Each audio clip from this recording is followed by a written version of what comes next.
Hello friends, welcome to my channel. If you're new to the channel and this is the first video you're watching, welcome on board. I'm so happy to have you here. If you're a returning subscriber, it is always a pleasure to have you here. Thanks for your ongoing support. So today I actually did not plan to shoot a video, but when Ada was sleeping and I noticed that I have time to do something before she wakes up, I was like, I need to shoot this video. This was something that I planned for a couple of weeks ago, but I just didn't have the time to do it. It's a piece of content that I prepared before and I really wanted to share this with you. So today's topic is job application tips that I wish I knew. And to make this content more valuable for you, I asked my Instagram audience a couple of weeks ago their top tip to someone who is going through job application process right now, and they shared their top tips with me, and I created a collection of those tips and bringing those tips to you today. And I know for sure that these are going to be extremely helpful if you're in the job application process today, tomorrow, or whenever you are going to be in that process in your life. These tips are going to be extremely helpful because they're coming to you from people who have been through this process and who have went through that challenge or struggle of finding a job. So I assure you that these will be extremely helpful. If you want to take notes while you're watching, please do so, be my guest. But I made this easier for you and I actually put these tips into a presentation format. So if you want to download it or just view it online, you can do so using the link that I will put in the description bar below. So without further ado, let's get started and I will start sharing the tips that will for sure differentiate you from the crowd and help you to succeed on your job application journey or process. Number one tip is be confident when expressing yourself and when you're negotiating your salary base. And this is extremely important because if you don't feel comfortable in doing this, and I wasn't when I started my career in the earlier days, you can accept a job offer with a very low compensation or salary that eventually ends up making you more miserable than the time that you didn't have the job at all. So it's very important to be confident when you're expressing your skills and make sure that you present yourself as a good and solid candidate for the job posting, but also when you are in the process of negotiating your salary, you need to make sure that you ask for what you really deserve and what will really make you happy. There is a specific video on how to do salary negotiation or how to do better salary negotiation on my channel, which I will link over here. So do check that video out after watching this one. It will be really helpful in giving you a different perspective on how to do it. But this is the number one tip that people gave that will be helpful for you. Number two is pitch a schedule of the things that you will do in your first month of being hired. So this is a perfect example of how you can differentiate yourself because it isn't very common that people present these ideas in the interview process. And if you really want that job, if it is very important to you, if you know that it is a very good match with your values and skills, this is really something that you can do to take a step forward. Just show how much you really want that position, and also it's a demonstration of your skills and what you think you will accomplish once you start that job. So this is really something that can differentiate you from the crowd, and it is, if done well, it can really change the direction of your job application. Number three is study the market, learn the competition, and the needs of the market. This information will come really handy when you are actually in the interview and talking about the company, what you know about them, the market. It will really help to support your case and show that you are already knowledgeable about the market, which is going to be an impressive factor for the recruiter that you are talking with. Number four is have a good cover letter to explain your motivation and your interest in that specific company and job. And this is oftentimes overlooked because we are tired of sending out applications to a bunch of companies and we just want to send our resumes and be done with it.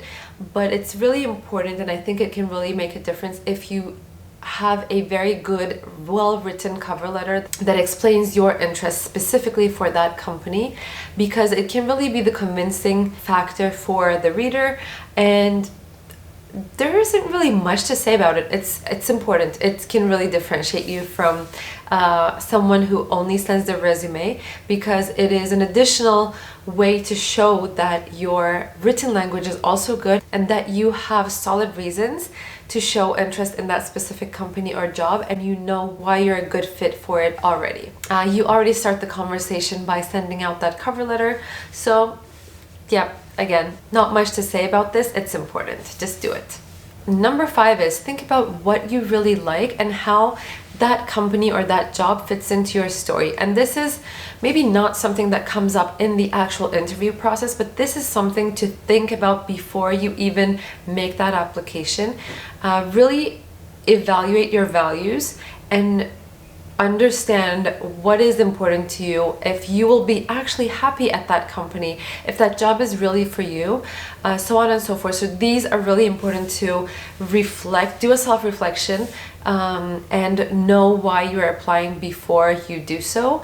And this can help eliminate and save you time. This can help eliminate some unnecessary conversations or applications in your process, because you don't want to send applications to companies or job postings that aren't really a good fit for you. So first do that self-reflection so that you know what you want and what you will like doing, and so that you can filter out the job postings that you're applying for. Next one that is a bit connected to this one is make sure there's room for growth and learning, and make sure your values are aligned with the company values.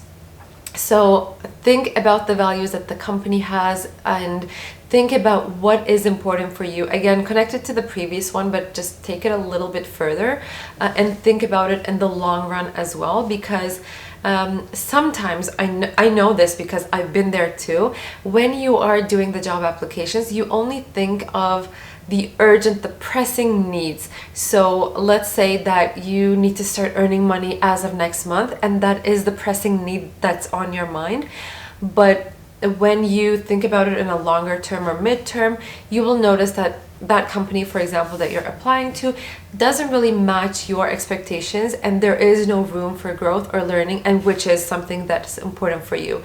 This happened to me in the past, and I had to switch jobs because I noticed after starting the job that there was really no room for me to learn or grow or show my strong sides. So make sure that that company provides opportunities for that. There is room for growth in terms of position, in terms of the team, in terms of the product, the service they're selling, so on. So think of it in a larger perspective and evaluate the longer term vision as well. And also regarding the values, think to yourself if, for example, the culture of the company is important for you. For example, for me, culture is extremely important, and it is the reason why I'm particularly attracted to certain types of companies over others, because I really, really value team culture, team building in companies. And because that is a value that I personally think is important and want to make sure that I have in my career, I particularly pay attention to those companies and the job openings that they have, instead of other ones that don't really care about culture that much. So think about the values that the company has and think about which values are more important for you. Skipping to the next one. Network and find a business that you're genuinely interested in, and if it's your first job or if it's something that you extremely really want, then ask to work for free for a while so that you can prove yourself, and so that you kind of pass that probationary period. And if they, for example, don't have an opening yet, but if you're just offering free help to them or free assistance, you never know. After that probationary period, or after kind of doing this experiment with each other, they might have an opening that is a perfect fit for you, and you might start working for them. But when you offer this free assistance or free help, I wouldn't recommend that you for sure take it for guaranteed that you will start a job there. But Do it because you really want to, and because that company is really important for you, and that you also want to meet people on the team, and that networking is important for you. So do it because you really want it, and do it because the network is important for you. So this is another tip that people gave, and I think is actually going to be very useful if it applies to you. Next one is find someone that works at the company you're interested in and ask for an introduction. You can do it on LinkedIn, which is how a lot of people actually use LinkedIn connections. So you can do this, you can do it through email, whichever platform is available to you or that applies to you. If you know someone that works at a company, ask for an introduction, and that way you can increase the chance or the likelihood of your email being seen or your application being seen, or to get more information about a certain job opening, or get your questions answered, who knows. So find someone that can do that introduction, and it might really help to speed things up to do that connection with the company. Now let's skip to the next one. Get your LinkedIn spiced up, make sure that your profile is complete, and ask for endorsements or recommendations from professors if you're a student, or recommendations or the endorsements from your ex-colleagues, so that those are visible on your profile. Okay, so my sleeping beauty just woke up, and she will be here with me for the last 3 points, the tips that we want to give you. Have a plan for short-term, mid-term, and long-term goals, and be prepared to talk about these in the interview, but also for your self-reflection and knowledge. Just think about these in advance and have something on your mind.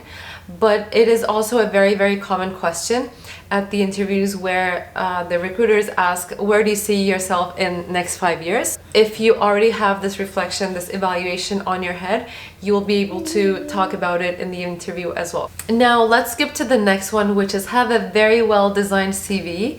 Do networking, research the company, and research the sector. So this one has several different pieces to it, but I'm specifically going to focus on the CV part because I already talked about the other parts in the earlier tips. There are so many really, really good resume templates out there on the market today. Most are free and available. I have 2 videos specifically on creating CVs, creating resumes on my YouTube channel. Again, I will link the relevant one here.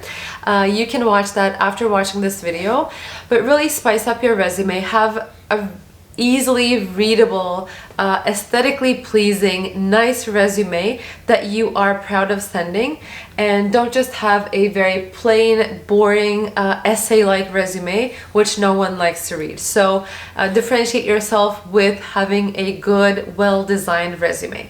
Okay, and finally, skipping to the last one, which was a tip by myself, and I think I could really talk about this for a very long time, but I'm gonna try to cut it short for the purpose of this specific video. It is to think of your personal brand. Yes, already start thinking about it.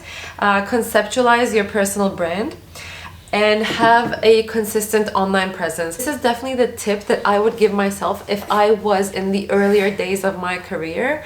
I would have definitely liked to already start thinking about my personal brand, what I want to do, the values that I represent, my personality, how my personality is reflected to my brand and my social media channels, my website, my blog, my writing style, etc. I would have loved to have an idea about these when I was starting out, and to have everything consistent and kind of fitting into a bigger plan, because that really came in very handy and very valuable once I started doing that, and I did it very later on in my career. So I would have loved to do it in the earlier days, even before I applied for my first job ever, because it's really powerful to see a candidate have that idea about themselves when they're applying for a job, and I would have loved to have that for myself. So that is the tip I'm giving you. If that is something that you want to hear more about, and maybe even have a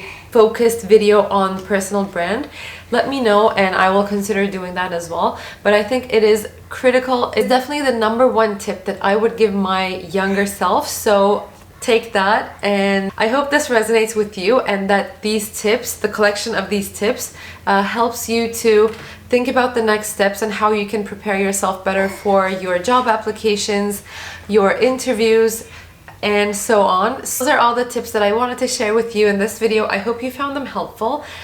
As mentioned, I will link the slideshow in the description bar below, so you can download it, or you can share it, or you can just view it. Whatever you want to do, you can do it. And that is all. Hope you found it valuable, and see you in the next video. Take care.